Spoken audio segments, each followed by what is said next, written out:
Also, before we get started, does anybody have any problems with moving the meeting to 10 a.m.? Okay. That I agree with Jake that now that that's everybody's normal shift, that's normally, everybody kind of sets their routine around that, except for comm, which is on a totally different shift. Yeah. Okay, so next board meeting will be at 10 a.m. Janet's not here today. She's in Dallas, and so she will be back next month. She told me she didn't have too much to report. As far as my report, hey, Cassie. Lots of food here, Cassie. So there are going to be 2 openings on the ATC EMS Advisory Board, and the mayor has asked me for help in filling them. There are actually 3 openings, I believe, but Shondell Milburn is interested. And I was like, yes, she's amazing. Huge thumbs up. So if y'all can think of anybody else that would be interested in serving on the board, it obviously can't be a current medic, but I know that Cassie and I had talked about Janelle, and there are some other folks that might be good for the advisory board. Do they have to be a city of Austin or Travis County resident? Huh? Do they have to be a city of Austin or Travis County resident? I don't. No, they can be anybody. They live south, so. Yeah, no, it can be anybody. Yeah, you just need a waiver. I was thinking actually, yeah. Anyway, we can talk because maybe Stephanie would actually be good on that. So if y'all can think of anybody who does not work for the department who would be a good voice for us, please let me know. I'm kind of supposed to have some ideas by tomorrow. So. Can it be retired? Yes, it can be retired people. Tracy Del Bosco runs the meeting, so but I think other retired people are also very good. Yeah. Yeah. And so our membership meetings, we're gonna have 2 in March, and I think some of y'all might have heard the chatter, but January mentioned that I would like to do a financial literacy membership meeting. I think that there are a lot of people who don't know how to flex time in ways that they can maximize their paycheck. They don't know how to read their paycheck. Brian Green has already said he'd come in and maybe we'll throw up a few people's paychecks de-identified, and he'll be like, this is what this means. Or if people want to, identify themselves and can ask questions. And then also Captain on Demand 4, Eric Lancaster. Lancaster has said he will also help us with saving stuff. So how much did you put in your 457? What's the best way to save? If you decide to leave the department less than 5 years, more than 5 years, should you take out your money then at that time? What should you do? So questions like that. And I think that there are some other people that would be good about how to make the most about using sick, using vacation, exception vacation, and just things that we kind of learned in the academy, but you weren't really focused on that. And so do y'all have any other ideas for things that we could add in March that y'all would that y'all think would be good topics for our membership? No, I think it baffles me the number of people who don't know how to read their pay stub. I mean, honestly, I don't. Well, Carrie said that too, but When you look at the number of pay codes that we have, and up to pay system Everett banner, I mean, in their 26 years, I struggle sometimes. I'm like, what the hell is this code? But I mean, I learned to read mine because I knew I had overtime and I didn't get paid it. And after that, every single time. Oh, yeah. So I watch mine like a hawk. I walk all my comm guys through it. So as far as, we usually have 2 membership meetings and we do them Tuesday and Thursday. How do March 17th and 19th, or is that ACL? South by. Okay. So why don't we push it back to the 31st and the 2nd of April? Are there any other major? 31st of March, 2nd of April. Anybody have any major conflicts or things that are going on in the city that would make those bad weekends or bad days? Other than the 2nd's my birthday, I'm just not participating. Well, you can come on the 31st. In Florida, but I can do it remotely. Right? Yeah. And also membership meetings are not required for board members to come, although it's nice to have y'all here, and it's free lunch. While we're at it, on the calendar, and I'll put all this on GroupMe and send an email, but the 10th is our cadet lunch. So if anybody wants to come, free pizza, meet the cadets, I encourage it. March 10th. Yes. March 5th. Okay. So those are our membership meetings and our advisory board. So I've been looking into a bunch of apps that will let me mass text folks, and I'm just trying to come up with ways that, like, a lot of people are like, I have no idea what you're doing, and we try really hard to get out there and send emails, and I think for people who are on Facebook, it's really easy to be informed, but there are of course a lot of people not on Facebook, and so I've thrown out the idea of like me texting out chunks of things that I might post on Facebook or might put in an email. Do y'all think that is worth our time doing? And should we just start doing it and text everybody and people opt out? Or should we say you have to opt into this texting service? I think the people that aren't on Facebook probably aren't going to want a mass texting to the point. So how many more people are we going to be getting that aren't getting Facebook, aren't getting emails? I mean, if it's free, whatever, but we're going to pay for it. Yeah. I don't think so. Yeah, At and some we've already point, got people need to Zoom. take responsibility and either have an email, set up a Facebook so they can be a part. Like, we cannot accommodate everyone, and we shouldn't have I to. think if you're not, we can't just They spoon can feed get an people. email twice a month. Right. If Well- people want the information, they're out there. It's easy to seek and find. Yeah. Beyond that, once you start texting people, it's going to be just like the mass emails we get with like OCP and FYC on our normal email. Yeah, reply on It, everything. you, no one's going to read it, so Can I opt out right now? just read your Free fucking opt email. out. It's the name of the platform. Okay, and I still opt on like whatever we can do. Like, I'm happy to make it super easy and go out of our way to make it super easy for people to get information. And then once they see how easy it is and that how involved we are, then they might start reading the emails more and other things. So I'm happy to like at least not start out with putting everybody in and making people opt out. But I might still put out feelers to see if there are people that are interested that would opt in. Maybe just have it available on our website, once our website comes up, have Yeah. like a members page, and people can click on there and kind of get your updates Yeah. and stuff like that, because That's a good point. Once we have our website, I yeah. really feel like mass texting creates like false expectations as well. Mm-hmm. Okay, you're right that as soon as we have our website up, then people know that they can go there and look for updates. What about putting board members who like opt in their contact information on the email? So if it's like, if you don't like reading this email or you have more questions, these are the people you can contact. Mm-hmm. Yeah. Okay, so thank you for that conversation. Battle of the Badges is coming up in April. It's kind of sketchy because a lot of our members wanted to participate, and then I talked to the organizer, and he's only putting up Katie from our department, and he was just like, we just don't have enough people that are interested that match with weight categories and also experience levels. So that seems real, but also I just feel like I've heard a lot of our members want to participate. Oh, and Matt Clark is also doing it. Is it just for fighting? It's, Boxing? yeah. Yeah, Mhm. so yeah, one of the issues that my nephew did a while back, Cedar Park firefighter, and one of the issues is they want somebody's got a little bit of skill, and Right. probably has a gym affiliation, but also kind of like they put you with people, right? They want to kind of funnel you into certain gyms and see the spar because they want anybody to get Yeah. killed. So it's not just like, oh, I can just go to a tough man and Right. fine. Right. Right, so you need to come with a little bit of skill. Yeah. And a little bit of some knowledge. I mean, Matt's got that. I don't know if Katie. And sometimes, like, maybe Katie just has some sort of in. Mhm. But, Yeah, I think he really wanted Katie just as a representative for. There's some Awesome. issues with AFD and APD pulling out with last minute a bunch of their people. really, Yeah. Like that committed and then they're. yeah, it's definitely some time, and they have a specific gym they work out of. Yeah, Mhm. so, I mean, I went to Battle of the Badges a couple years ago, and I don't know if any of y'all know, I was like a 2-time state boxing champ. And, No, nobody knew boxing that, is Matt, actually. like legitimately Because you don't share a about your shady life. sport. Oh, yeah. In general, it's shady. Yeah. Whether it's at the lowest level, at the Golden Gloves level, this level, or the professional level, it's shady. And I know I was talking with your partner. Yeah. She wants to do it, and they're like, oh yeah, we got somebody your weight, stuff. I'm like, there's no way they're finding a 105-pound girl. Yeah. And if somebody's more than 10 pounds bigger than you, Yeah. don't do it. Yeah. You're getting That's punched huge in the in, face, Mm-hmm. and it's just not worth it. So, Okay.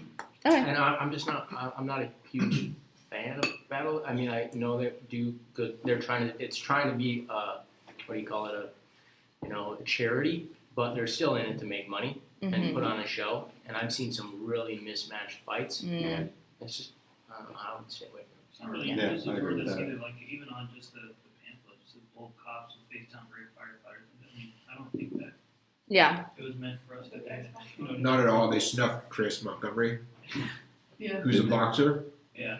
How do they do that? That's what I was saying. Like, I was like, I'm pretty sure Chris. They also don't want like Class A fighters like myself. Like when I inquired about it years ago, they're like, no.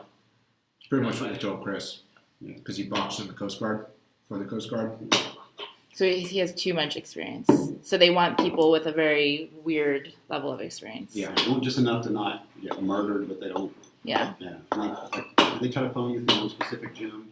Yeah, and they kind of- funnel people through specific gym. They That's do. a money making thing Yeah, too. yeah. Because they, well, you got to go here, you got to do this, Yeah. you use this trainer, and that's money out of your Like pocket. you're not gonna be able to go to like a legit like Lord's gym or something like that and like actually learn how to fight. They're gonna and everybody's going to the same gym, so everybody's learning the same stuff. And Yeah.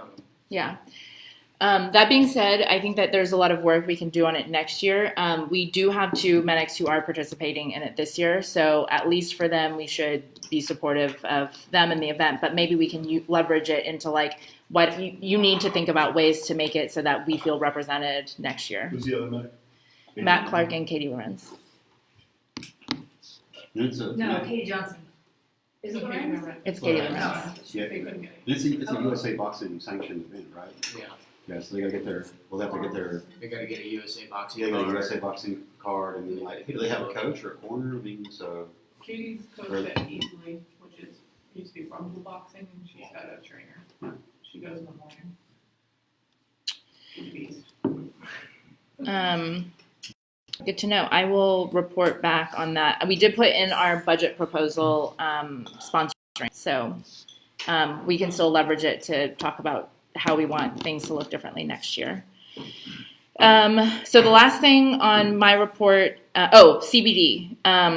So we've been going around in circles with the city on what we're doing about CBD. We actually are at a point which is really cool, and I think that everybody would benefit from more than just folks that are interested in CBD, but the city council member really wants to have a second chance policy. So anytime you're pot positive the first time, if you smoke pot or whatever, we say the first time you have to 30 days. The same thing if you have a DUI, right? Like that's our DUI policy, although we don't have a real policy, but that is basically what the department has done is if you get a DUI, it's 30 days off the truck. And so the second chance policy would basically say all things 30 days off the truck. And San Antonio Fire Department actually has in their contract a second chance policy. In our contract, we actually don't talk about discipline in our contract. The only place we talk about discipline is in our policies and procedures. And so we don't have to bargain for a second chance. So that's the current conversation with Councilmember Harper Madison. And then I know there are a lot of people that why are we spending so much time talking about THC, CBD? A lot of our members are interested in those things, but everybody might accidentally take something, do something that gets them positive. And so this is just a more humane approach. Just so we're clear, if you pop positive on THC, you're fired right away. If you get a DUI, you're off the truck. Yes. One's a violation of criminal law and one is, well. Yeah, that's what I was gonna Your ask. What the keys fuck is dirty. felony? Is Like, the I San don't want your Antonio one, keys. is their second chance also cover like a criminal charge? One only kills DUI, people. is it- No, it's only for drug testing. So if you Was get the other one possession just charge, charged? and it's not like a second chance. No, only for positive drug tests. If you get a DUI, Yes. And DUI, everybody gets, the whole world gets a second chance for DUIs. As far as the specific CBD thing, does anybody remember Lee Vernon? He was a firefighter in Austin. So Lee has started his own company. It's called Code 3 something or other. And so we've been communicating a lot, and he is going to he's going to send me a big promo package information about his product. He has talked to me, has talked to a lot of firefighters, basically about our concerns about CBD usage, right? Because right now there are no standards to guarantee the quality of the product, that there's not too much THC in it. So for those of y'all who don't know, hemp was legalized in Texas last year. Hemp means CBD plus THC up to 0.3%. So you can totally have CBD that's pure CBD, but right now Texas isn't really regulating it. And so people can say it's a hemp product and it is actually not a hemp product and it has more THC. And so what Lee has done is for every batch that they're producing, they actually have a QR code so you can scan and you can actually see the purity. Furthermore, he takes his products a lot, and he's gone to St. David's Occupational Health, done the same test that we would take, and has shown me a clean report. And he's actually going to get people that are on it quarterly to go to St. David's and do a report. Like not everybody, but just, one person, like every quarter he's going to pick a new person and be like, hey, why don't you go test? We'll pay for the test. He's also talked about giving a discount if you show him a test, like he'll give you a discount on your next purchase. And he's also willing to mail free, like drug tests that, come in this, that you just do at home. So we'll start putting out that information because I think a lot of our medics are interested but are scared and don't know really like where to turn. But I really do vouch for him, and we've been talking for many, many months about alternative products. I haven't really talked about it widely because I think that the city just needs to have a more humane approach. We shouldn't have to necessarily work around what the city is putting up. The city should just be more humane. But they're being a huge pain in the ass about this right now. So, and people have asked about it. And so we should put it out because I think it can do some good for our folks. So if we sanction this and say worst comes to worst, somebody does pop positive, and it's because they're taking CBD, then what are we going to do to protect them? Because we can't tell the city you have to give them. No, so they would recommend indefinite suspension, and we would arbitrate that and say it's legal. Okay. And we would probably win. And if you don't, though, if we're the ones sanctioning it, one of our members loses his job because of it. I mean, we're sanctioning it, but we're not saying we're not guaranteeing that you're not going to lose your job. Okay. We're just saying these are the things. This is the best that we can do, and these are the things that we think can protect you. I think that needs to be an understanding. Yeah, and it's fair. At least an answer to the body. We can't guarantee.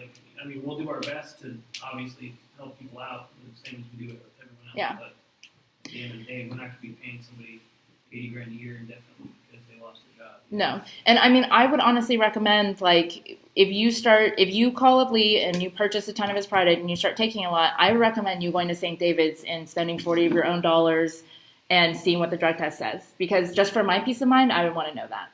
And then if it's positive, they're not going to report it to anybody, but then you can stop on your own and then just hope that you don't get drug tested. You get a drug test tomorrow. Yeah. The next day. Yeah. You don't have to go to St. David's, but they really don't report.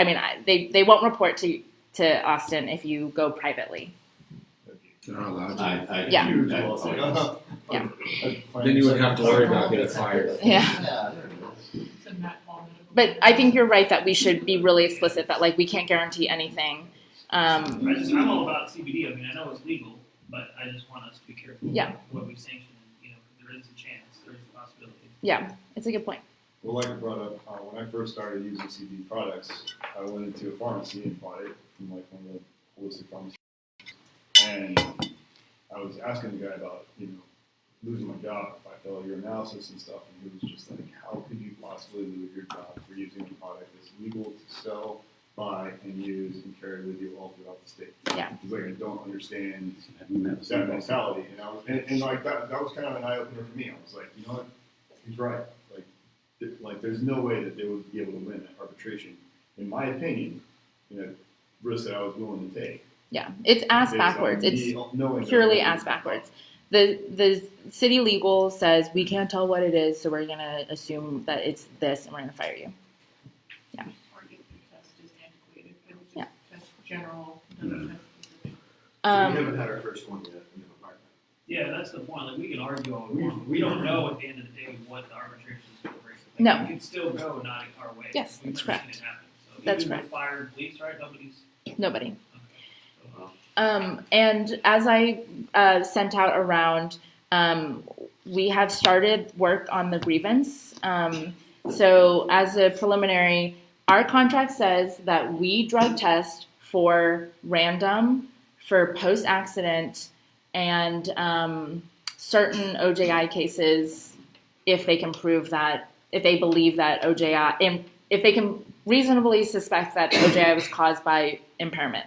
Also, reasonable suspicion, but you have to use a reasonable suspicion checklist.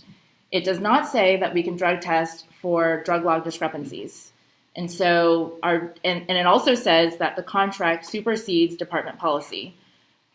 So I believe, and Cleet believes, that drug testing us over drug log discrepancies is a violation of the contract. It also means that the department might have something that they want to bargain for to get into the contract. And they might want it bad enough that they would be willing to open up the contract sooner. But I don't know. I mentioned it to Chief Brown at the Public Safety Commission meeting afterwards, and he told me, he said, well, we just have different interpretations of the contract. We always do. I imagine he was really receptive after the public safety. Yeah. And so, you know, that's fine. That's fine, but I would like to take because we do not have a formally established grievance committee, I would like to use the board to vote to formally put forward the grievance, and have Cleet actually write up in a, you know, whole legalese. We've just given them notice, but we have not formally voted to push it forward. It's on the board right here? Yeah. I motion to Okay. grieve the. Can I get a motion to grieve the drug testing of drug log discrepancies? I make a motion to grieve the process of drug testing people who have drug log discrepancies. And anything else that is outside of the contract. Anything else that's outside of the I'll second that. Okay. All in favor? Aye. All opposed? So what happens if I go to work tomorrow and there's a drug log discrepancy? What Mhm. should we advise the employee? You have to go drug test because you could be insubordinate. Yeah. But if anybody gets disciplined over that because of a drug log discrepancy, you drug test, you piss hot, then we would arbitrate, of course, that because they shouldn't have ever drug tested you, if that happened first. But right now, if they tell you to do something, you have to do it, and then we can fight it later. The last thing on my report, I just got, as soon as I got it, I sent it out to everybody, but Jim Wick's proposal, please do not distribute that widely because I distributed it to y'all before I even read it. But he does have a lot of like very inside scoop about all of the city council members that I don't think they would appreciate if it got out to everybody, to the wide public. And so I'm happy that y'all can read it and you can, you know, show people it's fine. It's not like top secret. But just don't like send it out to a bunch of people. But I think it's a lot of really good information and tips. And so I just wanted to share with y'all what it is. And we can go over it real briefly. Do you want to do that in public forum, or are you going to leave some of that personal information out? Let me see. Let me just pull it up on mine, and then we can just kind of talk about it. And we won't have to, like, we won't. Because it'll be on Facebook if you. No. Right.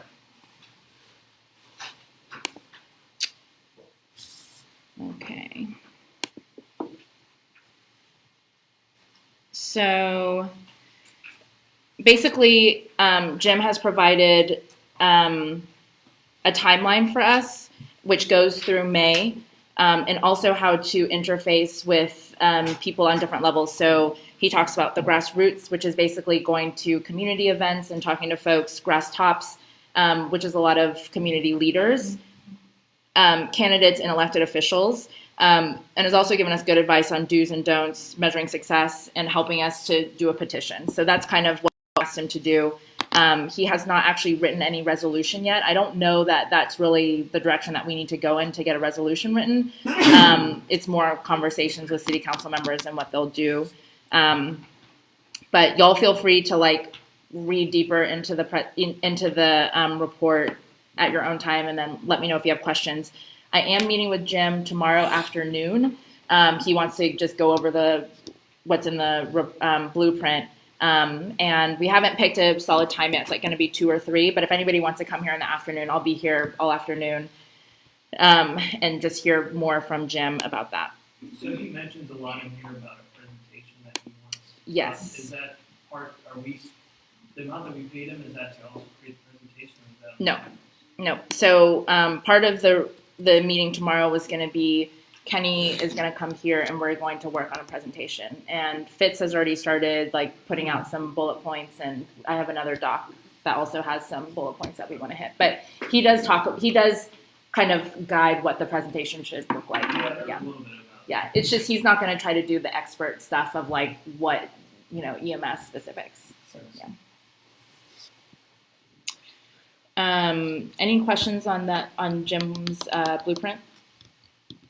We paid him everything, right? We paid him half, and then we'll pay him the rest tomorrow. And this is, so what we've already paid him, this is what he's produced, and that, Yes. and then some, after questions otherwise. Yes, and then so then he said he's just available in the next few months if we have any questions. Yeah, on how to, like, he'll consult with us lightly. If we want heavy consulting, we can pay more on top of that, but I don't think that we'll need that. So as far as our PAC goes, we've made 4 endorsements. We endorsed in probably 5 or so. As I shared with you all at the board meeting, we'll just go over them again. We endorsed Jose Garza for district attorney, Delia Garza for county attorney, Belinda Bolton for precinct 3, Eddie Rodriguez for House Rep, and Representative Doggett for federal. I told y'all that we have a blanket endorsement for any folks that are incumbents that seem like they're poised to easily win again, and the specific races that we mentioned. There aren't any other incumbents that have reached out to me. I'm still meeting with other campaigns, even though I've just told them that we're probably not going to endorse in those races. And if you read in Jim's document, he said, like, please don't endorse unless you have a really good reason to do so, because right now it's better to have no ill will than to have people really favor you, except for in the case of Delia Garza, and y'all already endorsed her. So. I think you also mentioned be careful when you're spending money for it, because we'll overpay and he can get us better. Yes. Yeah, so that's for political communications and stuff. Yeah. Well, he has his own relationships. No, I'm sure, right? But yeah, but I mean, it makes it's a good point. Yeah. So do y'all have any questions about our endorsements right now? So that's just for the primary. Once we move closer towards November, that's when things are going to get really dicey for us. Luckily, budget season will already be over, but that's when we'll start picking city council members, and then that's when things kind of really get important for us. And, there'll be a lot more communication with police and fire, but I imagine in the upcoming years, our endorsements are probably going to look very different from police because they are, moving in a certain direction, and we want to stay with them as long as we can, but they are also not out there necessarily trying to pick winners. They're picking people that they know will support them, because right now they don't feel like a lot of city council is on their side. So, city council still likes us, still likes fire, so you'll see us probably gravitate more with fire's endorsements, and then police's will probably be separate, but that hasn't always been the case. Public safety has been better at sticking together, but just in the political climate, it's just going to look different for us. Do y'all have any questions about PAC stuff? I passed around January's minutes if we want to go ahead and approve those.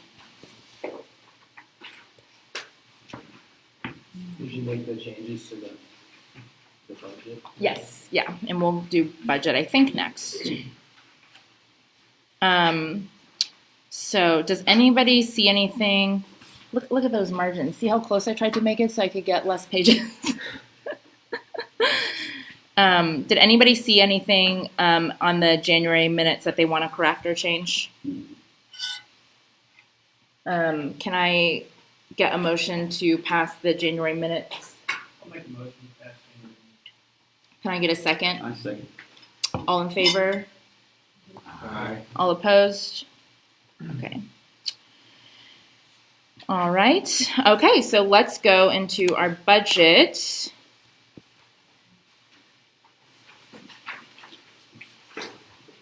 Tyler, I don't know. My boyfriend's name is Tyler, and so I'm not good at shortening it to Ty. Ty? So we've updated to QuickBooks Online. Previously we were using the 2013 version, and it was really slow and laggy, wasn't all the features we wanted to do. Now we have a direct link between all of our accounts, and so every time there's a transaction purchase, I get a notification, and then we can quickly move it into our different groups. And so if you want to look at it, it also comes with a nicer, more easy form to read when you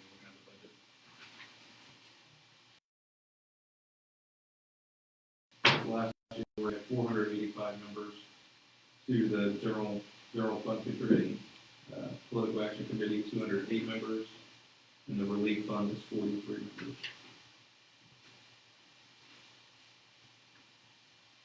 members. regular dues is about 4,900 at pay period. Political action committee is 565, and the relief fund is 124. That's per pay period. That's per pay period. With the latest pay period, we haven't had any changes throughout February. We're expecting the changes after this next process with the cadets. We made some changes to the budget, kind of moved some numbers around, deleted a bunch of excess that we had. We had an excess of almost $10,000 last year, and so we just kind of adjusted our totals for the different areas. We've added a gas mains and parking for C1, your board of electric for C1, so you can start writing off all of the gas.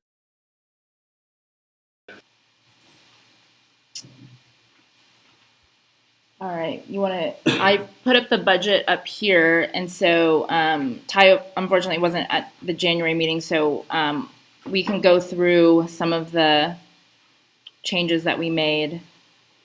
So the two notes that we had last time was primarily looking at our technology. So we just rounded it up to 4,000 for the technology. That includes the rest of the payment to Big Gorilla whenever they finish our website. But we rounded that up, and that will include other budgets, anything else that we need for technology. What was the other? There were two items that y'all wanted me to look at. Hold on. Let me pull up what. We changed, if you look at C4, we changed it just to life, changing events to include weddings, retirement. Oh, that's right. Yeah, that's and correct. then sports for our members. Yeah, so I have brought those budgets down since we weren't spending them, but I brought them back up since y'all rightly pointed out that we're going to be a little bit more intentional about spending that money this year. Did we increase membership for that? We did. The other thing on January was talking to the accountant about investments. Yeah, so I was supposed to talk to Val and APA to see if they think that it's possible. I haven't talked to anybody about it. If we can, I don't know. Ty, did you talk to anybody? If for a C4, if we can even invest that money? We can get an accountant assigned to our QuickBooks and they can answer those questions. Oh, interesting. Part of what we pay for. Oh, cool. So Yeah. we can answer those questions. But thank you for reminding me. I'm going to put We that still on need my. to go to Ross Bank and send all our stuff. Yeah, I know. I just carry around. Yeah, I just carry around all the documents with me. Huh? Bags of carrot. Yeah. Office style.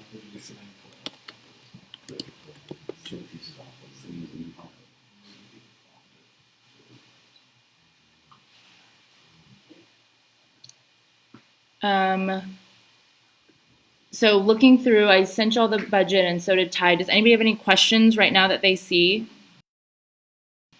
And also in the email, there is a January up to yesterday of what we've spent so far. Do you want to go over it? Or I'll put it up. So that you do not have, but it is up on the board. So far we've gotten just over 14,000, Wait. or 15,000 normal membership dues. We haven't paid anything for our grants or public relations. Business meals is a little high already. We budgeted 2,400. We're only mid-February. We're already spending 535. We haven't looked at that there. We'll have to adjust that. We do have extra net income that we can use to budget that in. We don't raise that up at all. Meeting expenses is 360. There's a president, the discretionary allowance of $40 already spent, and then there's the hotspot. And gas is at 100, so that's perfect. And we're at the plan about 1,200.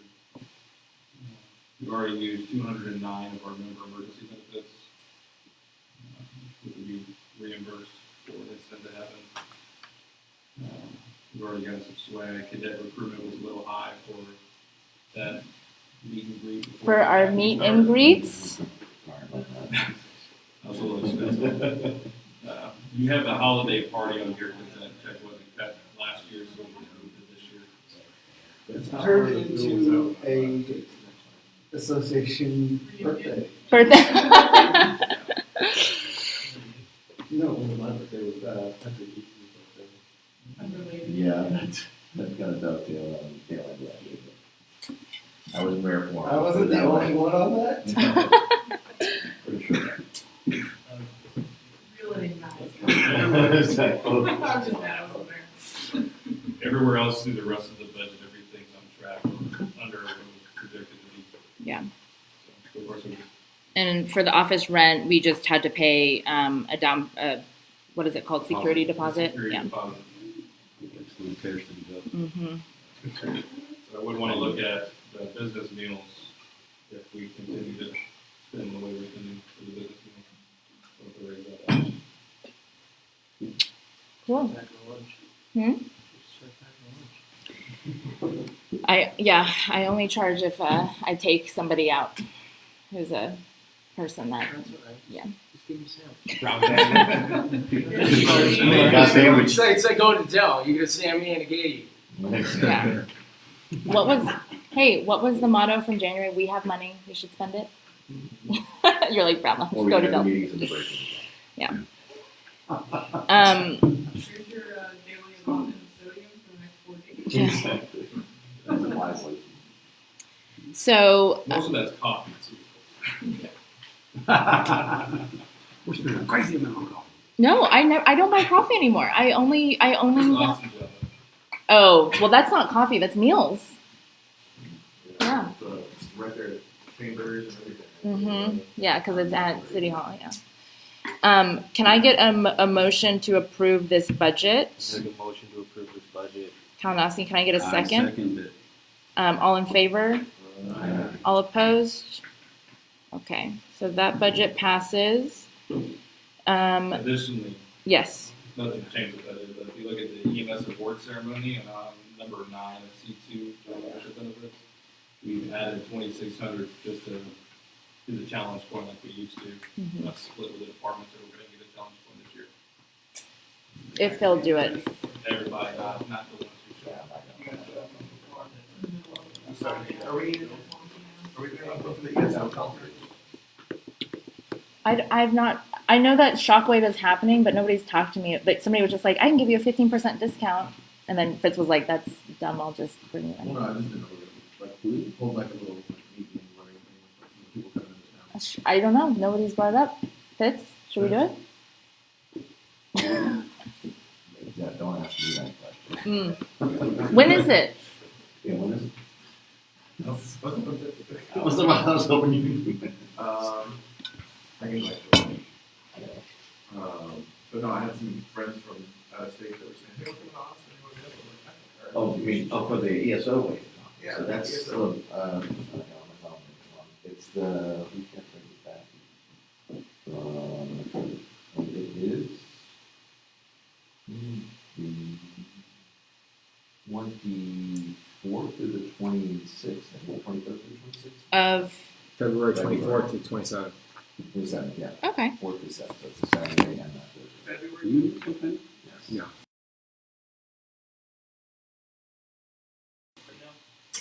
I guess it depends on. We did like a lunch or You something. think Or- membership would show up though? I mean, that's I would the do it, biggest 'cause I have some way. phones to pay. Yeah, people are gonna be able to make rooms. I don't think it should be something big. Yeah. Just like having like a network, just get our keep it out there. But I mean, that's- To be real honest, we're their customer, so they should be providing stuff. No. I'm not talking about ESL, I'm talking about other people coming in town. Are Being welcome. We'll sign on.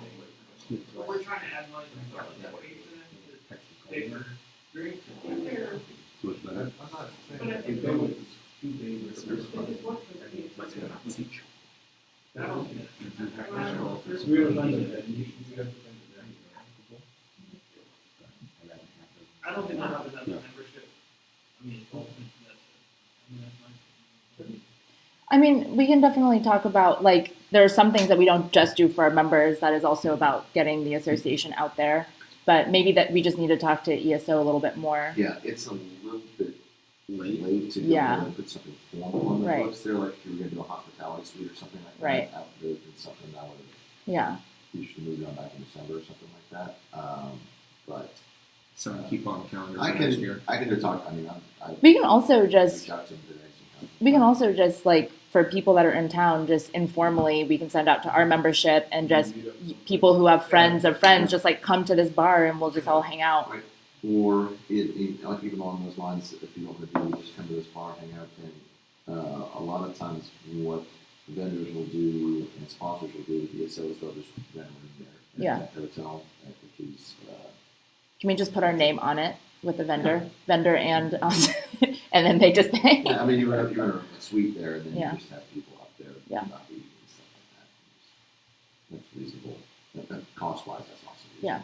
Okay, so I'll investigate a little bit more, and especially since Jake, you seem to know people that are coming in, so maybe you can touch base with what their schedules are, and then I'll touch base with you on that. What is next? Pension report. Before we move Yep. on, can I talk one more thing? I mean, Yes, please. It's new. Actually, I'm gonna save it for new business. Okay. It's about additional PAC and relief fund.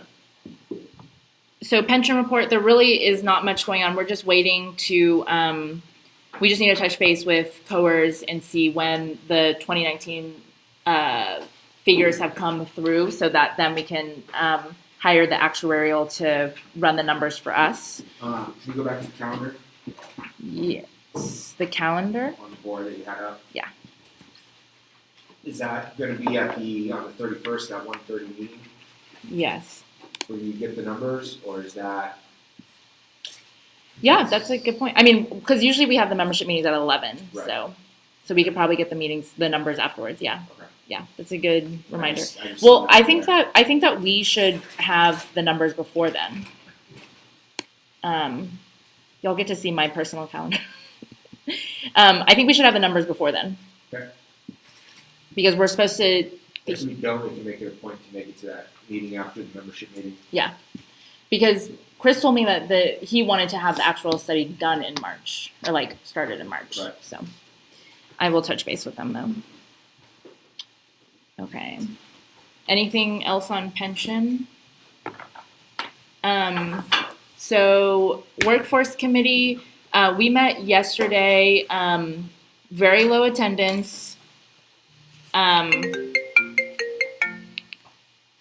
which is fine. These are the things that we talked about. We'll just run briefly through them.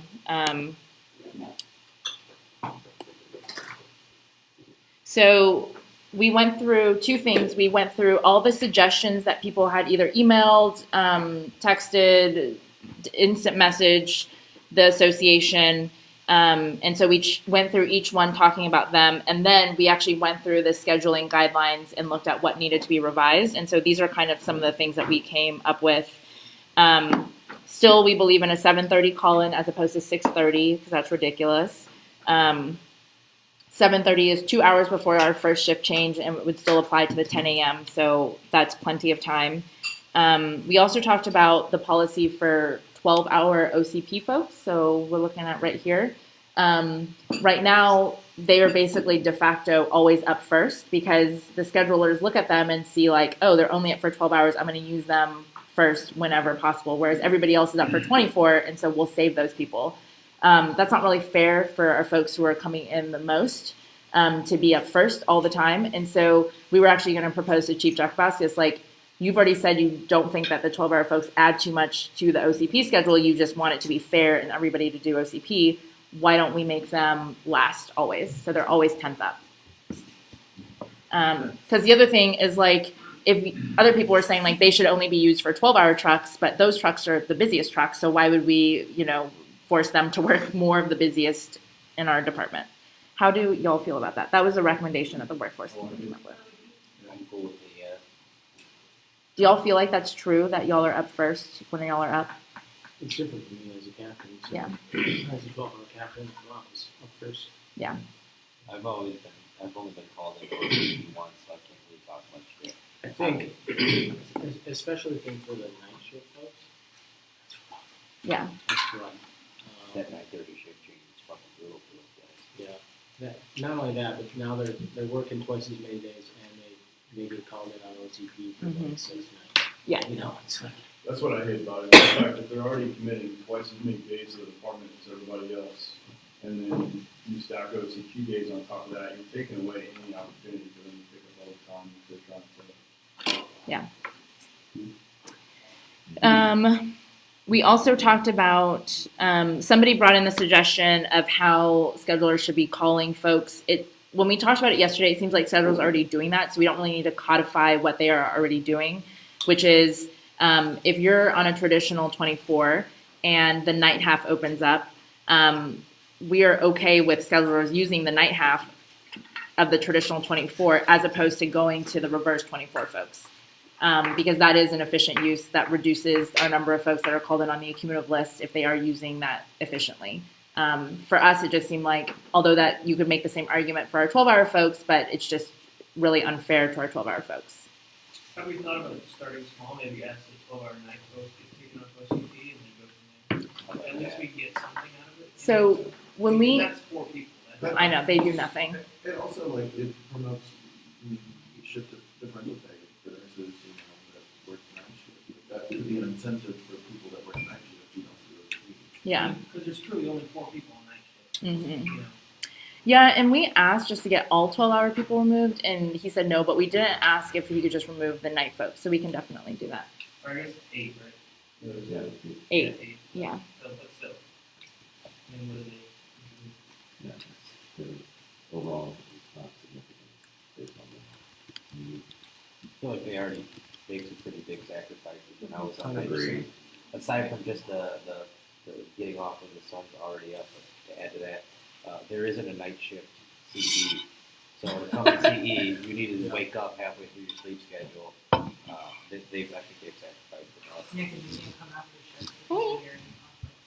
Breakfast tacos. They have trouble with CE, not only that, but anytime they have to go to the There's OMB, coffee and water. they have to do any sort of work with their department, they have to come in and swap their sleep schedule.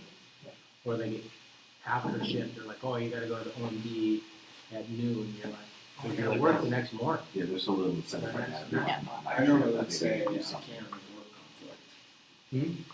Say I'm gonna work. Yeah, then, I mean, it doesn't apply. It magically gets waived in instances like that.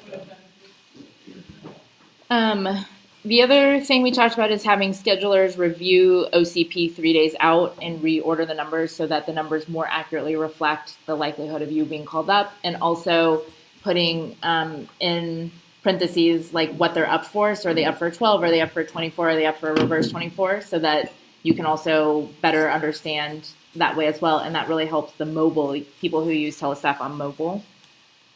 I need to add that. We also talked about expanding the 60-day window to a 90-day window because that can help cover semesters. So people who are trying to make trades for school. Right, but all you need to do for a trade outside of 60 days is get a command to. That is true, and so there are a lot of things that we talked about that we need to just like raise awareness about. These people just don't know that they need that. Our concern is that if commanders start doing that routinely, will they crack down, or what will happen? Yeah. Because it all comes down to payroll. That is why they're doing it, is because anything outside of 60 days creates more work for. I don't know how, but that's why they did it. Yeah. Payroll was creating. But it's just issues. it's weird because they can, it's like if a commander can approve it, then doesn't that mean that like it's not? Then they do it. That's the one thing we can do on our own. Yeah, but that's literally all it is. Yeah. Command says okay, and then they put it in and you're done, and they you do whatever with payroll anyway. Yeah. So. That's also different for comms too, because you guys work closely together with the commander. Like I know Sure, my you guys my probably night a little shift bit more guys, are like, who's my commander? And I haven't seen one for 2 months. Yeah. So It may be harder for them to do that. Yeah. Yeah. Who's trading with Medic 6 Nights anyway? I mean, what's that? who's trading with Medic 6 Nights Well, anyway? like so we try to do trades together, right? Yeah. Like, there's FYOC together. Right. So we keep the same people on the truck, and it's helpful. But when there's holes, it's Yeah. I still think we can ask to expand it to 90 days, and if they tell us payroll, they tell us payroll. So the other thing that was brought up is this whole idea of we have 5 people off a day. But if 5 people take off on day shift, then no more people on night shift can take off. So do they mean 5 times 24 hours, or what do they mean? And so we're going to say like it should be 60 hours in the day half, 60 hours in the night half. And we should allocate it by hours, not by people, because that's really weird. We're going to ask for more positions at the same time, or is that? We can. I think we should. I mean, Well, and they keep saying we're fully staffed. Why not? Yeah, and honestly, recently we've been putting on extra trucks, demand 10, demand 11 have been up. I've had a driver or two of the 5 shifts I worked in the last 2 weeks, which has been awesome. I put a number of people up on provisional vacation day of. Exactly. So the opportunity's there. Mm-hmm. So I think expanding it based on our I think we staffing. need to do an analysis of how much vacation time people get versus how many people are on the truck, and identify how many people a day should really be on vacation and present that. It should be- Because otherwise, they're not giving us the benefits of what. Is that something we should do, or should we ask the department to do? This seems like something. I would I say don't feel that, like they're gonna Somebody cooperate. gets with no, that. well, and I Look don't, at our ADL issue today. right. They're not gonna do that. And they have 4 floaters, Somebody gets paid a lot of money unassigned. to do those analyses, though. And again, I'll take the city's data and then I'll take the information that they give us and run my own data analysis on it and find out what my answer is. And also, Selena, I don't know if the 60-hour thing is more of a placeholder, but keep in mind, like, I think it's 5 medics and it's 6 clinical, or 7 Yeah. clinical specialists. Yeah. So, Right, 5 times 24. Yeah, cut it in half. There's always the question of, we changed it that people who are working the most OT get called first, and should we change it back? I think that we talked about letting us do it this way for another month, because when we went to this new most to least, Telestaff also did an update and it messed up and it wasn't outbounding appropriately. So everybody was like, nobody's getting calls, but it wasn't really because of this new policy. It was because Telestaff wasn't working properly. It should be working now. And so we were talking about giving it a few more weeks and then having a vote to see, where the membership feels on that. But we don't want them to vote on, like, if they were upset that Telestaff wasn't working properly or I not. think we should say something that's pretty Yeah. hot, but maybe an email we can put in 2 weeks or on this day, the vote Yeah. will start, and then we'll just have a survey ready. Yeah. Have y'all heard more complaints about most to least since Telestaff? Yeah, that's everybody's big deal right now, is that it's not fair, and I can't go Yeah. every time. And, I'm looking for this and this day since Telestaff's not gonna call me anyways, I mean, it might just be the squeaky wheel, but still, I think we should say that Yeah. starting this day, we're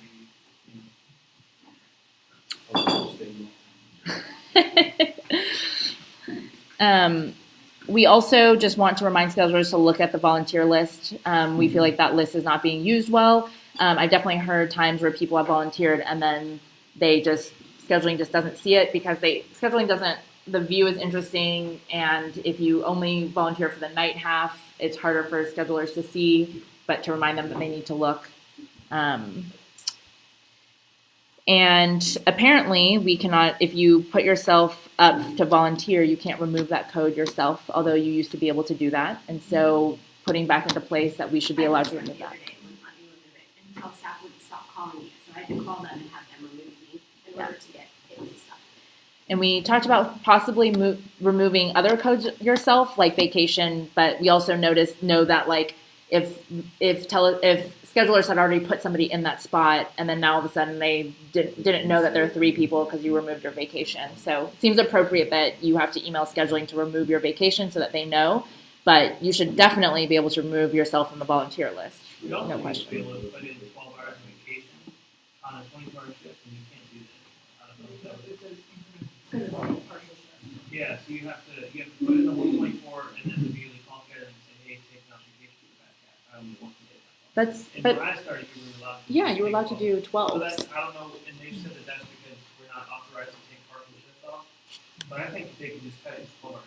Yeah. I think that ties into the hours thing. If we go ahead and say this is the number of hours we want off, not the number of people we want off, Yeah. that will help. That should tie into that incremental part of the shift as well. I mean, they just didn't want people. I want to take 8 hours of vacation or 4 hours. Right, but 12 hours. 12 hours a half shift. So that's a completely. Yeah, if different you were thing. able to do only 12 before, you couldn't say I went off from, 10 to 8. I think that's their concern though. And as far as the volunteer thing goes, I know I can remove my own volunteers at the command level, so we may talk to Yeah. chief about saying, hey, at least if your commander can do it, call your commander and have him remove it. Right. And I think a lot of these things are things that, were built in, and maybe in certain updates they get removed, but the department doesn't have a stance against them. They just need to be let known. So when we went through the scheduling document, one thing that commanders are supposed to do is they are supposed to schedule their floaters 30 days out, like a month at a time. Some commanders are doing that, some are not. So this is another like teachable moment thing where we should be empowering our medics to be like, if you're a floater and you don't want to be unassigned, you can tell your commander that they can schedule you out up to a month in advance. So tying into that, I had a conversation with Chief Dr. on Tuesday and said I would like to reinstitute what we used to do with floaters, which is before the 15th of the month, what we used to do is submit a team schedule, which is next month's projected forecast for vacancies. I want to try and reinstitute that once a month we all sit down and do that as a group, because I'm in District 2, I don't generally have a whole lot of vacancies most of the time.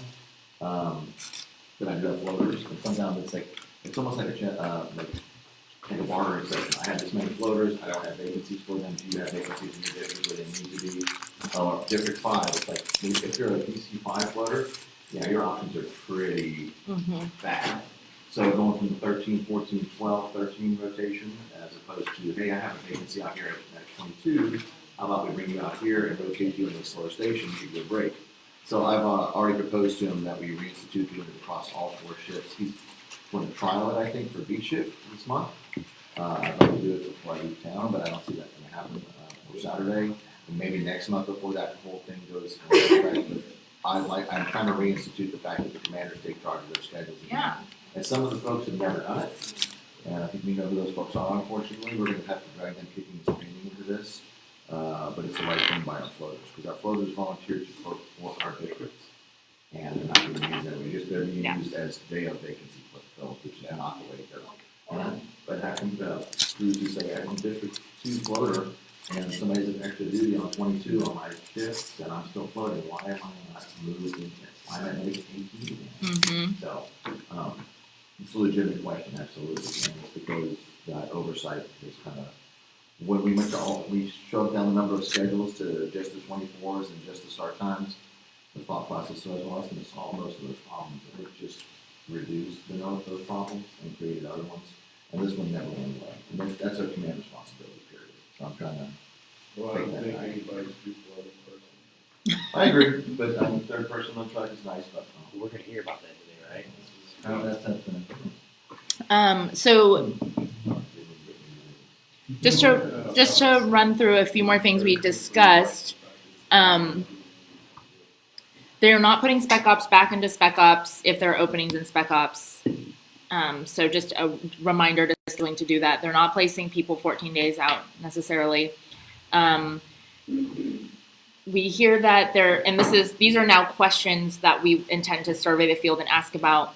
Are they giving people pushback for trying to get back to your, assigned spot if they kicked you out because your captain has a Phase 2 cadet and then, the Phase 2 cadet calls out on vacation or whatever? Are they putting you back, or are they giving you pushback for putting you back? If they change your shift, are they actually calling to let you know, or is it still happening where telestaff just knows and you show up and you're fucked because you're at the wrong place? They're supposed to call you and let you know as soon as they make the change. Are you getting paid overtime if you're canceled off your shift within 2 hours? I highly doubt that that's happening. No, but you should be getting paid for 2 hours. Right. That's what she's saying. You gotta ask for it. You gotta ask. Well, you shouldn't have to ask, but yeah, that should be us. Who told you no? That doesn't Carl, you know, as commander. What time did they call you? If they can. This was like when we were on the 7 o'clock, like literally, no, it was a demand schedule, so I was going on at 9, and at like 8 something, I was on my way, and Carl was like, "Who is So that was before we instituted the scheduling rules. But that, I think, That's is the state or scaling federal before law, that's so that rules. you have to get paid. Yeah. Okay, well, we can definitely It's happened clarify to that. me too. I got called into DC something or other, and they're like, "Yeah, we'll pay you for an hour." That's weird. Okay, good to know. So, like I said, I was right. They are not doing that. I also heard that if you sign up for a shift, they want to move you, and then scheduling is giving people a really hard time if people are refusing that move. But our rules say that you can absolutely refuse. So this is another empowering moment to medics that like you can say no. If you don't want to, if you thought you were at 22, planned your life to be at 22, and then they tell you that you need to go to like 37 or 33, like you can say no. So the floater is overtime. Huh? Overtime. Oh, not as a floater. Yeah. No, my union president said I can say no. Yeah. 32, I'll be at 32. Also, in our scheduling guidelines, if your person opposite you, if that seat is open, if that person is on FEMLA, if that person is on ADL, whatever reason, you can ask for commander of record that can approve self trades to make your schedule whole. I don't think people are feeling very empowered to do that. What if the people opposite from us don't want to trade for whatever reason? If you're a floater, you can still ask for that, but no, because then you can't, like double up, right? Yeah. The other thing is that, a big change that we had wanted them to make is that if they knew that there were openings and that they were going to call in people on OCP, they were supposed to call them the night before. I bet that that's not happened. So I have a question about the self-trade. So let's say the clinical specialist on medic 6 nights needs a day off and there's a hole on his opposite. So he should be able to do a self-trade. It's primarily... It's not. So it's really supposed to be used for folks who are on a 24/72 and that those shifts where they're supposed to be able to trade it to make a whole 24/72. Yeah. Well, why not be able to do that with the 12-hour night shift guy? You're just shifting where the opening is. Well, as long as you don't, because you'll never be in conflict because it's the night. Mm-hmm. It's not like you're going to a day. Yeah, I mean, I think your commander should be allowed to just help you do that, especially because y'all have no mechanism for relief right now. Fitz, what's your opinion? I don't know if it's 12 hours. I think your commander should, I think one thing is make sure that the other commanders so they can run things. I don't think it'd be an issue, honestly, because like you said, you're not entering yourself to a conflict, you're just looking at the time on that. So we'll send some reminders to Chief Jakubowskis that their schedulers should be putting people in shifts the night before if they know there are going to be holes anyway. So that's the report from Workforce Committee. Cassie, do you have anything to add? Don't think so. All right. And then now that the OSM has completed, now Chief Jay is going to shift his attention to rotating OCP. As y'all saw, people want the B option, which is where you're rotating OCP, and if you have a truck assignment, you are never going to have OCP on Monday when your split is. If you're a floater, you will cover the Mondays.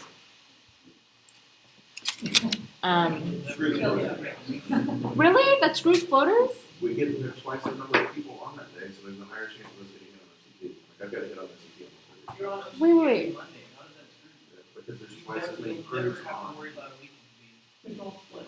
It's all split, so there's twice as many people that can call off. If you're on Monday, you'll never have to be on You want to see the what Monday was? I would rather work on a Friday than hit every OCP. There's But 3 months off. it's There'll be more float every Monday. That's what it is now. There will be more floaters. There will be more floaters on call on Monday than the other days. So hopefully, if you rotate through, there's a chance. But I hear you. We only have a year and a half more of this bullshit makeup thing.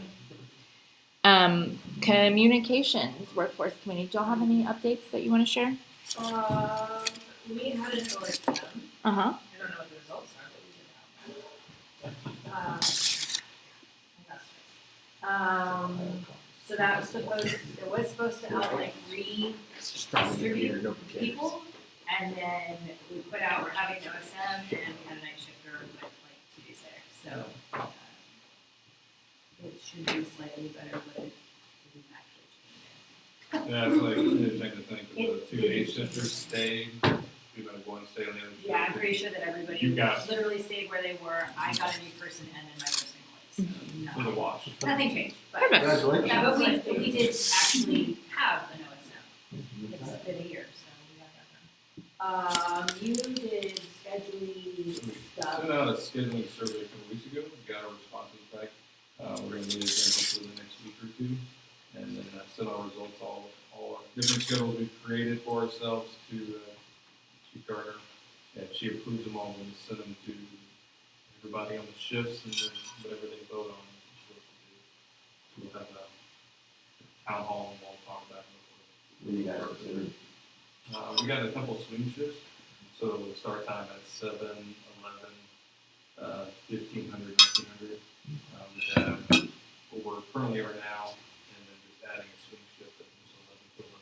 What we're doing now. If we had Yeah, like I said, There were a couple of changes with our current schedule that we Yeah. put into opening Yeah, our we stopped vacation that. seat, being one of them. So we 2 vacations per day, 2 vacations per night, we're pretty close to fully staffed. We have 3 openings now. I think you have some folks moving from the field to come. And then we have ramps coming to com in this academy. Might have somebody else. Yes, we might. Okay. Yeah.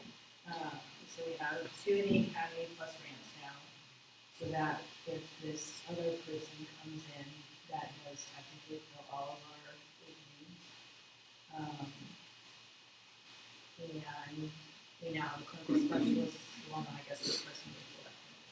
And technically, we did add a position to com Yes.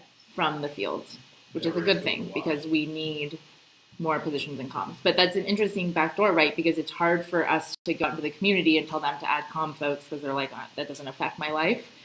It does when you're on hold.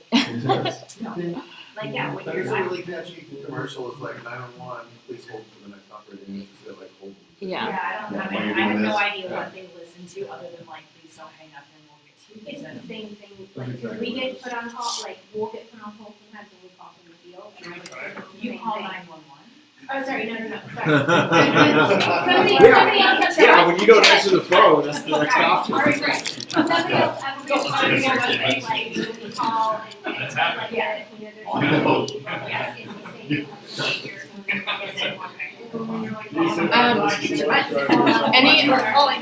Any update on scheduling moving out of the office? March? No. March, Where- around no, summer, they're right going before to- summer. And moving to HQ, right? Moving to headquarters, but that office is not gonna be used for it's Right. gonna be used for the video program. So does this mean that like somebody would actually have to like start immediately answering the phones at the time that they're supposed to at headquarters? Whoa, No. whoa, Whoa, whoa. No. No, because nobody's in there. I mean, cause You would have- no, there are people there at 6, they have to be there cause he'll come in at 6. and No, what it decide means- lunch. What it means is that they'll be back to being right down the hallway from your division chief, and they'll go down there and complain anytime as well. No, my favorite thing is to set up a meeting at 2 p.m. at HQ and walk around and be like, wow, where is everybody? Still at lunch or like, is everybody going home early? Someone will be at headquarters after 2 o'clock on a Friday. Yeah. Thursday, Wednesday. Okay. By themselves. Yes. This is all it goes. Paramedic relief fund. I feel like there's no real movement on picking a new STARS date. No, what ended up happening was they were like, well, what we could do is we can offer you just a refund at any game, and then, or we could reorganize a whole date that kind of work with everybody was gonna be an issue because they did Yeah. So they refunded my money. Yeah, I got it. Yeah. They didn't refund me. Did you call? No, you should look because. No, I got one You probably did. Yeah, I got mine automatically too. Okay. So So they're Yep. saying they can't hear us on the Facebook. Oh. Like 4 people an hour, like we can't hear them. So speak up. But through alcohol. Oh, yes, sure. No, they just started saying that, so I don't know when it started. Is it a problem? Basically from like John back. Oh. Can you hear us now? Okay. Plus they have baseball coming up tonight. Oh, okay. So we have a new You have a contact Great. It's not yet. They're just making like 4 or 5. So we're looking for a soccer game. When soccer comes to. Football. I can't wait. We still have not chosen a EMS week gift yet. We looked into Raptors, and they're just too expensive.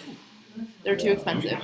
So if y'all have any ideas for an EMS week gift, let us know.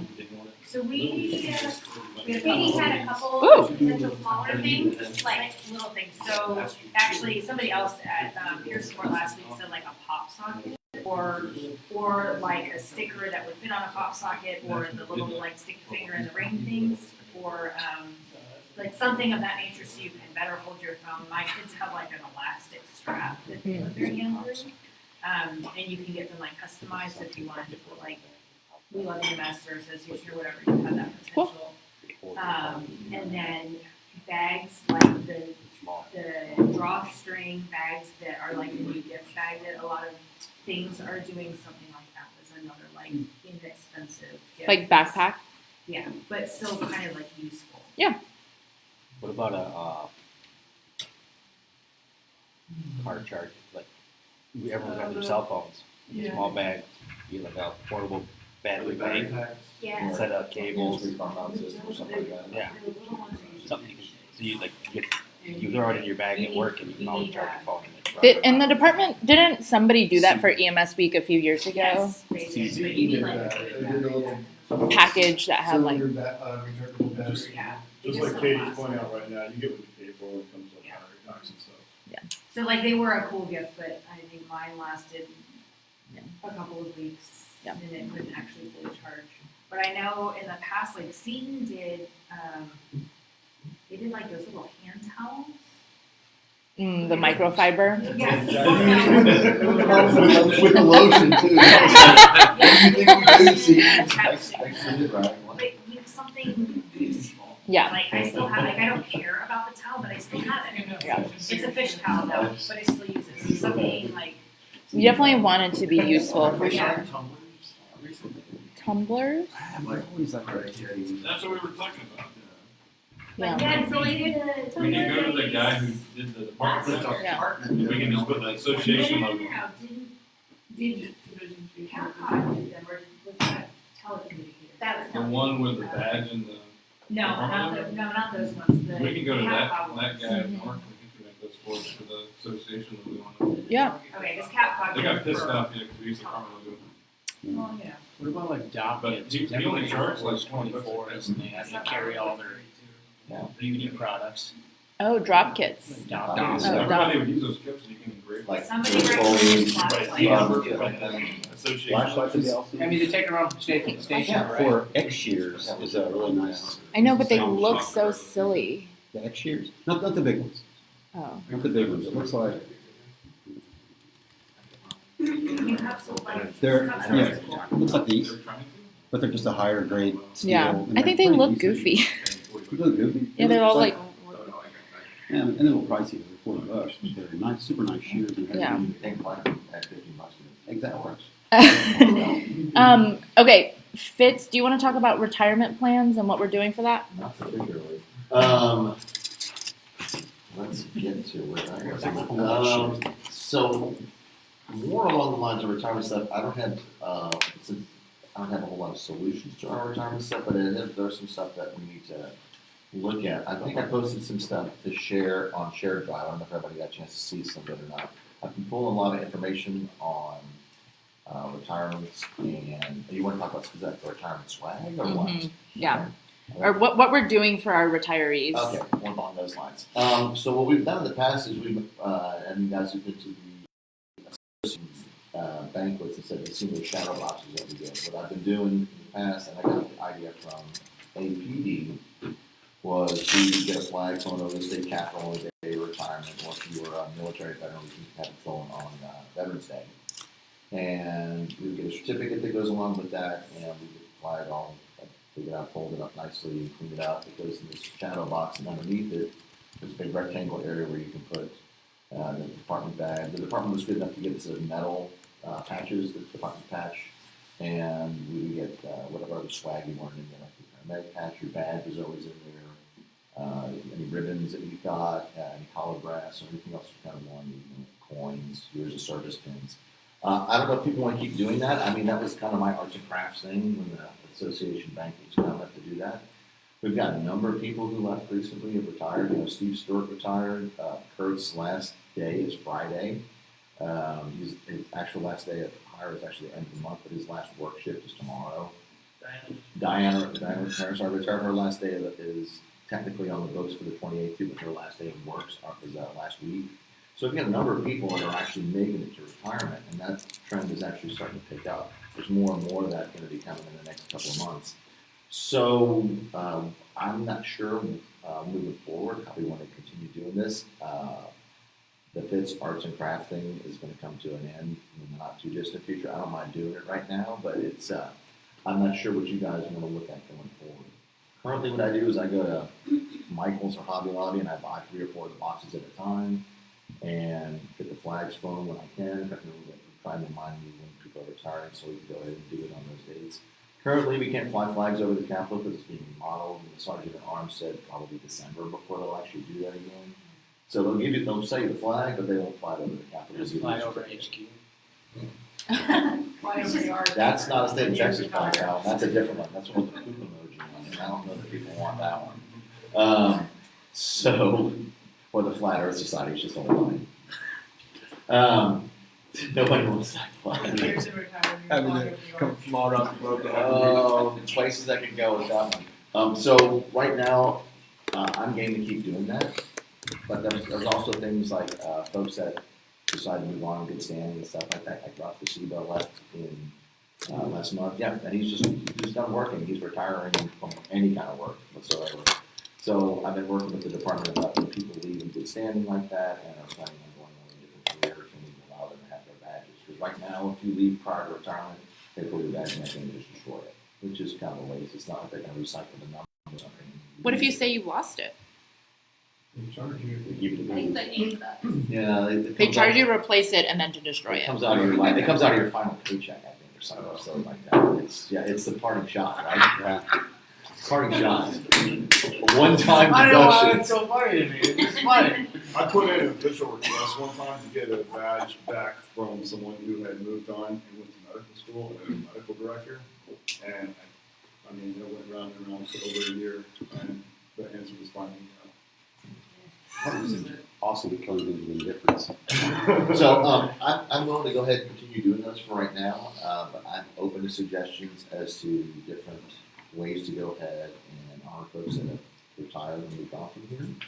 I'm also willing to go ahead and hand the mantle of arts and crafts wizard over to somebody else if they want to do it. I would do it. Yeah, we can work on these together over the next couple of weeks. Honestly, I really like the shadow box. I mean, I've seen the shadow I love boxes them, you've yeah. done in the past, and they're high quality, and I think really does capture kind of someone's experience here, someone's career here. I think certainly limited to the retirees, because otherwise we could spend an awful lot of money if we spend everyone for that. And we they could do just drop drop them. We could, if we did that, we could just drop them off at AFD when we're done with them. That's where they're going. So, what I agree with you on that one. If you're a retiree, I think the full-blown shadow box is a nice piece of memorabilia for you. I think if you're leaving the department in good standing, you're not coming back. I think we should still allow you to get your badge and take it over to one of the places and have them drop it in a block of epoxy with your dates of service in it, and so that you have something to remember. You know, like a paper or something. Put it on your mantle. That might even help with the department opposing you keeping your badge. You can just say, it's not usable in any way, shape, or form after that. I guess Right. that's the question. How much are they having to pay to destroy this?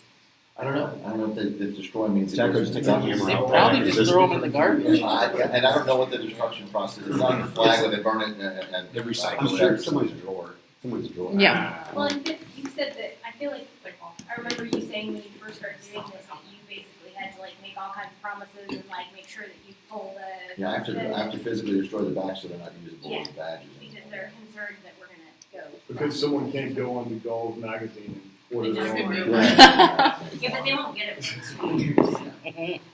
Well, you will, but it won't be him. Yeah. It's all right. It almost shows a little bit more of even a disconnect because anybody who's worked in EMS for 23 years, when they retire, they are not going anywhere near Yeah.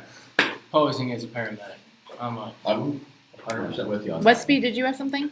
Yeah, I was just gonna say, you know, if you get like 4 or 5 of us that you show us how to do it for the next Yeah. couple, because it sounds like you have a modest backlog, and then, you know. Sure. Yeah, the ones I'm working on right now are Kurt Brown's, Diana Price's, and Steve Stewart's. Those are the ones that are the shadow box ones. But I have Ralph's badge. Dr. Boscus gave me permission to keep it and not have him turn it in, which is nice. And I just want to do something of a lesser degree, but also of recognition for people. I was going to put something like a shadow box or epoxy, especially an epoxy. Right. It's not something you got to carry that badge or hey, here's my badge. I mean, it's an epoxy, but I'm obviously a first cup of coffee, knock it down. That's right. And so maybe we can dedicate this year's like EMS week party that we have to our retarees this year. Nice. Okay. Anything else for Paramedic Relief Fund? Health and safety. Walt, you want to give an update? Yeah, we have a lot of things cooking and some odd roadblocks. Yeah. I guess would be the way. So a couple of things going. We a medic from Wilco contacted me, and I'm meeting with Wilco admin on the 18th of February. I'll be representing the union basically, but Andre and I they want training, right? They want us to do some training for them. They're going to pay their medics. We told them, look, we're doing this on a volunteer basis. The association, will reach out and we want to do this for you guys. Anybody in the region who wants to do it. We're going to do some stuff from Starflight. We just got to nail down some days. We're trying to get, I think we talked about at the other meeting, we talked about, so the company that Andre and I first certified was Spear, right, which is like that, one of the first response, the self-defense things. Right. National Internet Company, right, they do, and so they put together an EMS package. Andre and I helped out with it, and the guy who taught our class, who was one of their mobile trainers, and he wants to do the very first cert, which we've already talked about that. It's a little bit cheaper, right, which is awesome for us. It also gives us, we can run Will through it, so he'll be a Spirit instructor as well, after we get a free spot. For the first 10 people, if we get 16 people, we get 2 spots, right? So that's basically $1,000. That would $500 or $1,000 if we get the second spot. One of the things we do is promote it. I already talked to Dr. Pickett about going on his podcast and talking about it, getting more interest in it, get a lot more reach with that, hopefully get more people. Spirit also would be on their website. They promote it as well through all their channels. And like I said, it's the first one that they've done for EMS. It's the first one that's EMS specific. Really huge that we could do it here. One of the roadblocks we've run into is surprisingly the department, right? Because it doesn't cost them anything to let us use a classroom for 3 days. Right? That's all we need from them. And how far are we going to go into this rabbit hole? Right? So. No, we're gonna do it, and the department is gonna let us have it at PPS or at Edward. Yeah, so we put aside the days. Their question is they wanted the waiver. They wanted to run through city legal, which we provided the waiver, and that's what Spirit does. Like they don't have a facility. They always train other places, so their waiver covers that. Right now, I don't know. I'm not sure exactly what the holdup is as far as. I have the dates set aside, right? But I need the official go-ahead from the department. I was like, hey, look, yes, you can use the facility, because I want to tell Spirit, they put it on the website, they make it official, right? They start promoting it, we start promoting it to get people in, and it's pretty huge. It's just getting the department to allow us to use it for the 3 days. Some of the issues that we've come across, she's asking me, well, what are we getting out of this? Well, there's a lot of things you're getting out of it. I mean, like you're already getting a lot of free training. We just did 2 4-hour blocks for the ship medics. We did all the ship medics up to this point. Right? And they did pay us right. Blake was super awesome about that. Everybody seemed to be really engaged. We got the PIO involved because we wanted to have the department promote it, make the department look good, make us look good. It's a win-win, right? So I'm a little frustrated with the dragging the feet of just let's use the classroom. There's already a waiver in place. If you're a participant in class, you must sign that waiver and understand it twice before they let you do it. Like, look, if you get hurt, if you get injured, it's on you, right? The standard waiver stuff, right? So Well, just- somebody just sent me, the city does have a waiver like for the city PE classes. Okay. And so they just sent me that waiver, and so I'm sure that would be this. I've just looked at it just now, and it's the Yeah, same. and if we It can should use be- that and have them sign both, people would be more than happy to do that, right? So, like I said, it doesn't cost us anything other than the 2 read certifications for Andre and I, which are cheaper than we did the law enforcement military version the first time. This one's a little cheaper, right? So it's going to cost the association for our research as opposed to 500, it would be 300 each. So that's really all it's going to cost us. And we gain Will as an instructor, right, which is a $500 value. And I'm sure we'll get at least 16 people, so we'd have 2 spots. We're going Matt Clark through that because he's one of the other instructors for that. And we're making some great inroads. I just want to get the final okay and get it on, get it through Sphere and get that going. It's just huge because we'd be the first ones in the country, because there's 2 other EMS systems, one in Canada, one in Pennsylvania, that want to do it. And time's of the essence in a way, right? I don't because there's 20 guys up in Canada that want to go through it. It's a trainer course too, by the way, right? And there's 10 guys up in Pennsylvania right now who want to do it, right? So, but Chief Pearson, the guy who taught our class, is like, I'm going to be the first one in Texas. I'll put this together, right? So we got that going for us. We just need to get the Did you use the training center? Yeah, I mean, we just need an area with a classroom, right, and an overhead projector, right? You don't have to have. What's nice about EPS or Edward Photo these days, right? Yeah, PTSD. So we have some mats there. We really need mats per se. There's not round anything, right? You just need an area where you can move the desk. You can see the desktop like a screen, a projection screen. So wherever we can do it, I am down for doing it, right? The association will be the hosting, right? We'll be the hosting group, which is I feel huge for us, right? So I just want to host it wherever we can. So, Maybe I don't know what the process would be. Maybe showing would be an option. Well, it sounds like he's got the rooms reserved, but hasn't got the department to officially say, yes, publicize. No, so are you saying that they're verbally saying that they're going to support it? The department has said tentative, yes, but they need to work out the waiver situation. I think it's all smoke and mirrors. We're going to get it figured out. I'm not worried about it. Yeah. It's just, Walt just gets a taste of what it's like. Yeah, I really have. I really have. And that's the, I talked to David. Savor the flavor. That's a really great taste. Yeah, it's just, because like I said, I want to get the okay, right? So then, once we tell Spirit, like, yes, we are doing this for sure. We have the classrooms, everything's settled in, right? And they put it on their website, they promote it, and I can go and pick its podcast, possibly on Medic Mindset. I'm talking to Ginger, some about that. We want to promote it as well. We want to get as many people as possible. It just helps the region, and it's just good stuff. There's no downside. What's the time frame for, not specific days, but what's the potential month that we're talking about? End of July. It'll be the 28th, 29th, and 30th is the days that we set aside.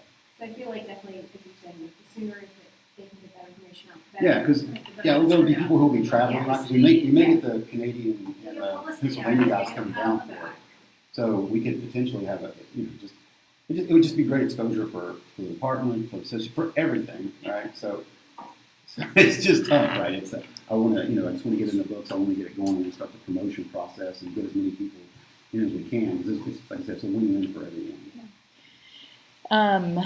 Yes, we're going to do it. It's going to be great. Anything else for health and safety right now? For new business, we have 2 things. I'm going to clear out one of the easier things because I think the float proposal thing will be more of a conversation. But Shannon had brought up that we should start going through line by line our contract. Just as a general note about all of our committees, there are not a ton of people interested in each committee. We've been garnering interest. We haven't reminded people to, but the whole reason why we've had committees in the past because getting out information and doing a lot of things is very hard to do. I feel like we can just kind of do what we did yesterday for the workforce committee and do a better job advertising it. Hey, if you're interested in this subject, we're going to be talking about it today. Log in, join on Zoom, come to the meeting. That we don't need to have strict this is this committee, this is who. That there aren't that many. There are maybe 4 or 5 people that are interested in each committee. Or they just don't want to. Yeah. They want to have their voice heard, but they don't actually want to do the rest of it. Yes. Well, and something I said to Selena is that by no means am I saying that things are perfect, and I'd say there's lots of things that need to be improved, but I feel like overall, people right now are happier with how things are. And so there's not that same level of wanting to be involved and that there's this thing we need to fix. And so to me, it's not surprising that there's less interest because things are pretty mellow at the moment. I see that changing when something happens. Yeah. The bargaining committee's hot when it's bargaining season, workforce news, the last one we just rotate through as it's like. Yeah. But originally what I wanted to do last year didn't really pan out super well, but on the afternoon of the board meeting, just reserving those times for different hot button issues. So like workforce will talk, PAC will talk. And one thing I really like the idea of doing is just us as a board going over line by line the contract and just seeing what changes we need to make. Like Matt brought up a really good one before the meeting started. And so if we all just like take one article a month, we'll get through the whole contract within a year. Office, periods, everything. Yeah. Between 13 and 18. Yeah. And then just no date. Yeah. So we spend an hour per article a meeting. I mean, we're gonna get through it, and we can do that in the afternoon. And then we can have lunch here. So does anybody have any thoughts on like committees and kind of playing that a little bit loose as things come up for now, and also working on bargaining at the end of our board meeting? I'm just really confused about the whole disinterest in workforce committee, given the fact that people are oftentimes rather outspoken about things that they're passionate about. And I'm constantly hearing about how is the department representing me? And so it kind of is a bit of a surprise when people are not interested in being a part of the advocacy, being a part of the voice, and making those decisions as far as what we're going to get behind and not behind. Yeah. I mean, I think you actually just said it. Most of the people who are outspoken are the ones who are all about me. And the people, I think, in this room are about collective whole. And when people are just about them, they realize that people can see through that immediately. Like, God, number one, So anyone's just looking out for themselves about the collective group. To expand, it's easy to be outspoken in a medical room with Facebook. Yeah. It's harder to commit time to go to a meeting and sit down and actually make it change. justify your statements. So are we actually looking at plans or methods to try and go ahead and increase participation in the committees? Is that what we're looking at? I think making it more like topic based as opposed to like now this committee is going to work on this, and if you're interested in this topic, like now we have people check their emails, people check Facebook. Now like if you're interested in this topic, tune in and provide input. So I'll use an example from just my experience. Like when I go to my kids' school, like for their first registration type stuff, they have every sports club and every social club has a little booth and stuff out there. Let's do something like that maybe at the next general membership meeting. Say, hey, if you're interested in this committee, it's like committee day there. You can kind of take a look and see, here's what this committee is looking at doing over the next year. You need to be interested in signing up for it. That way, we don't just send another email out or another Facebook post out. It's like, hey, there's actually physical connection, have interaction back and forth. We can definitely talk about committees at our next membership meetings. I mean, I don't even know. I know there's a PAC. I know there's a workforce committee. What other committees are? Right, that's it. Yeah, a lot. Health and safety. Yeah. So there's a whole bunch of. I think that would be the best way to go ahead if you want to get participation. Some of those folks maybe they don't know they want to participate, so they actually hear a little bit better about what each one of these things does. Well, I think some people would be more interested in participating in some of these things if they knew what, to your point earlier, if they knew what the time commitment was. So if you say, because some of these are, like you pointed out, very seasonal. And so to say, like, every committee baseline is going to have a quarterly meeting, or if for something that's even less used, a semi-annual meeting. And then when, like, in the last year of our contract, if you're on that committee, you're going to be meeting bi-monthly or monthly. So because I think some people were like, oh, I'd like to do some of these things. They have no idea what the time commitment is. That's a good point. They just assume that it's going to be too much. And for some of these that don't require as much time, if you say this is what it's going to take, you might get more participation. Yeah. That is a good point. Anything else on committees? Before we get into the voting proposal, Oh yes, please. so we finally heard back from them. Oh, God. Run away. They apologized. They got back to me. What was it? Monday, I think. Yeah, just tell them I'm And gonna do it. so He knows. they've been moving offices, and they should have been finally getting it done by the end of the month or before the next board meeting. Oh, great. I got all the new updated photos with all the new board numbers and the profiles done as well. I got one of the block text that I haven't finished, but they said they've got a couple more things with the membership side, and we should be able to get a workable membership side to run through and make any changes before the end of February. The next board meeting. Perfect. Can't wait to see it. We'll get to unveil it in our next board meeting. Yay. We think. Yeah, we think. We think. Yeah. Unless somebody gets the flu. Who knows? We will. We're down, guys. Okay. So real Yes. quick, Yeah. Kenny was asking if we could all face the camera so we can get a social media picture. I'm assuming he'll be able to go back and like just get a screenshot or something. Again, saying like, oh, yeah, I don't know. Everybody look, wave the camera, do whatever. Everybody pretend to agree on something. Oh, I'm gonna stand over here. This should be. Are you in it? All right. Saying good? Tallahassee is doing Sorry. that on purpose. Sorry, I didn't know. Not really. All right. So somebody should be able to get a screenshot from there. Yeah, I think we had that opportunity. All right. All right, Matt, take it away. No, I sent everyone a letter, so hopefully you guys all got it and had a chance to read it. If not, quick summary is I look at the way that we have assigned folks into a float position on the schedule, and I think that we are doing our stone and those people a huge disservice. I look at it from the person point of view of them not ever knowing what shift they're going to, not knowing what commander they're going to be working for on any given day, not knowing what partner they're going to have. And I think that that's a pretty rough spot to put someone in. But not that far. But from a system perspective, I have real concerns about the fact that we are not putting our paramedics, our newer paramedics, in a position to be mentored and developed as new paramedics. Basically, they go from clearing as a specialist at the paramedic level into a permanent float shift for the next 2 or 3 years. And I feel like that is probably the worst thing that we could do with new paramedics in the system. I feel like the floating needs to go back to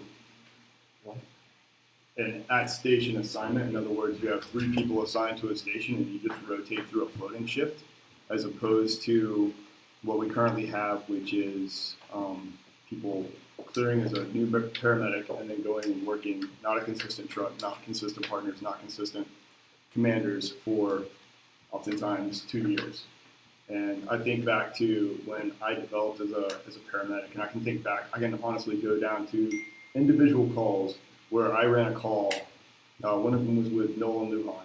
And I just remember going into this call and thinking, oh, we've got to do this and this and this. And Nolan just walked in there in his pure, fashion of just totally cool and connecting with the patient, talking with the patient, finding out what was going on.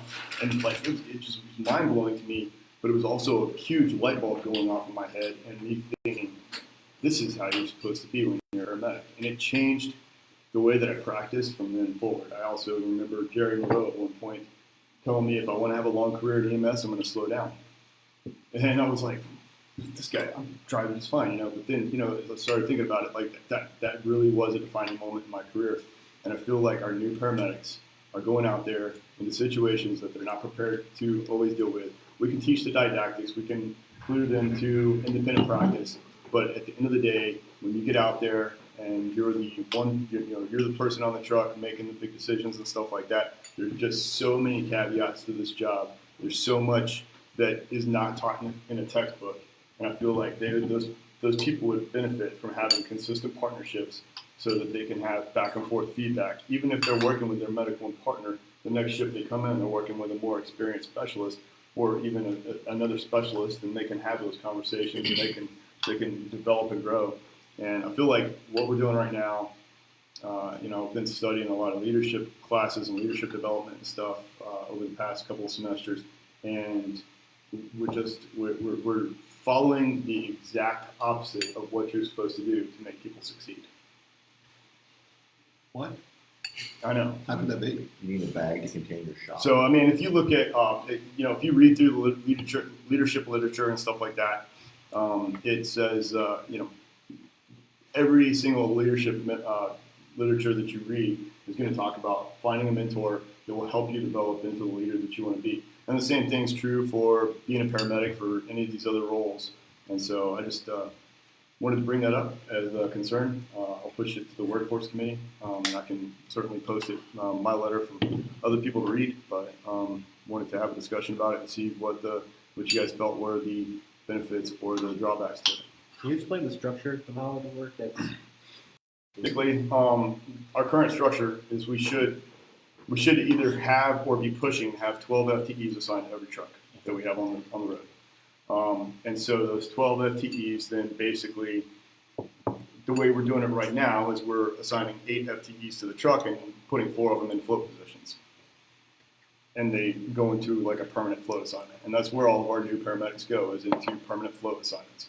My suggestion would be bringing all 12 FTEs onto that truck. Each shift gets assigned 3 FTEs. And among those 3 FTEs, you can have 421A, B, and C, just like we have for OCP, and then that will determine when you're floating. And so you will have basically those 3 FTEs would be 2 specialists, or a captain and a specialist, and a medic 1. So in the case of those 2 specialists, you've got your medic who's staying there, obviously. Would like clinical specialist A be all time out there, and then absolutely not. That kind of defeats the purpose of what I'm trying to push for. I think it needs to be an equal rotation. So that basically makes it so that almost all clinical specialists feel that the 24s are going to end up being floating at some point, right? At some point, yeah.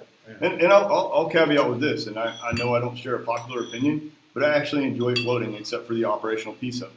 I enjoy going out there working in another district. I enjoy interacting with other commanders and just kind of seeing how they run their districts. I enjoy seeing how the operational piece works and how they store things in the bags. If they have something that they do a little bit differently, but suddenly I look at that and I go, wow, that works really well. I'm going to bring that back to my truck. I enjoy having those opportunities, and it also gives me the chance to get out there and work with other people.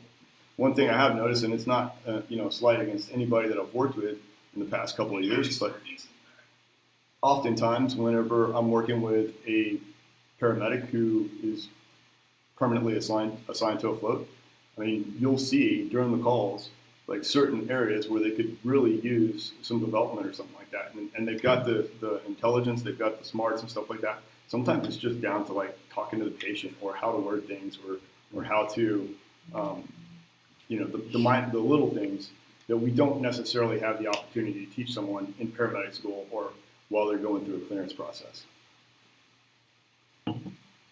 So if you're working with a clinical specialist and a medic, and then somebody calls in, it's your float week, and your clinical specialist partner calls in, you just go back to your truck.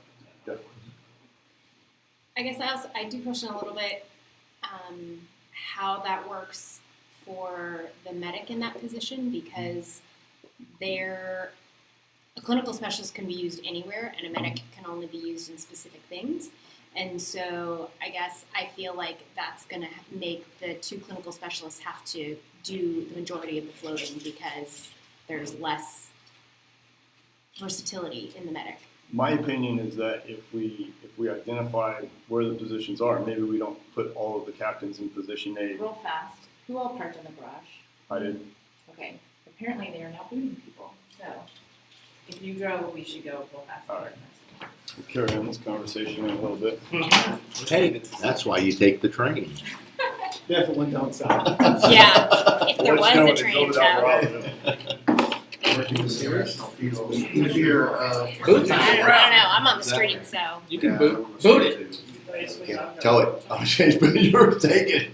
Boot it. We can call the meeting. We'll keep talking about it later. Oh my gosh, that's funny. We're gonna call the meeting, y'all, because they're booting our cars. But we will return to this conversation later. I've literally never seen enforcement ever. Oh, we'll see. Yeah. I parked on the street.